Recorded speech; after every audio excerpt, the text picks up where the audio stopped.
హన్మకొండ జిల్లా ఐనవోలు మండల కేంద్రంలోని శ్రీ మల్లికార్జున స్వామి ఆలయంలో ఒగ్గు పూజారుల దోపిడీపై భక్తులు తీవ్ర ఆగ్రహం వ్యక్తం చేస్తున్నారు.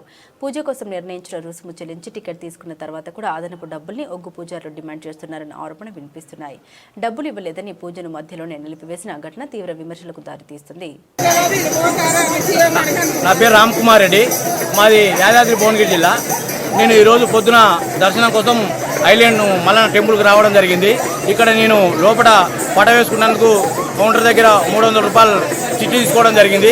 అదేవిధంగా ఇక్కడ భక్తులు రద్దీగా ఉండడం వల్ల ఇక్కడ జరిగింది ఏంటంటే, ఇక్కడ ఎవరైతే ఒగ్గోళ్ళు ఉన్నారో అందరికీ ఒకటేసారి పటాలు వేసే కార్యక్రమం పెట్టిరు.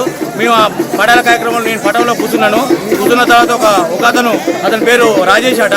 అతను మా దగ్గరికి వచ్చి నా దగ్గర ఉన్న స్లిప్ తీసుకోవడం జరిగింది. అదేవిధంగా అతను నా దగ్గర 700 రూపాయలు డిమాండ్ చేయడం జరిగింది.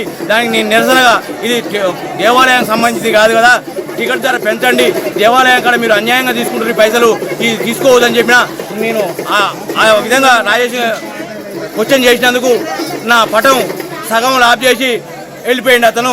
నేను దీనికి కారణంగా నేను CEO గారికి కంప్లైంట్ చేసిన, అవసరమైతే నేను చైర్మన్ గారి కాడికి పోతా, ఇంకెక్కడికైనా పోయేదని సిద్ధం. ఈ నాలాంటి భక్తులకు, ఇతరులకు ఎవరికి ఈ విధంగా అన్యాయం జరగకూడదని నేను దేవాదాయ కమిటీ చైర్మన్ గారిని కోరుతున్నా.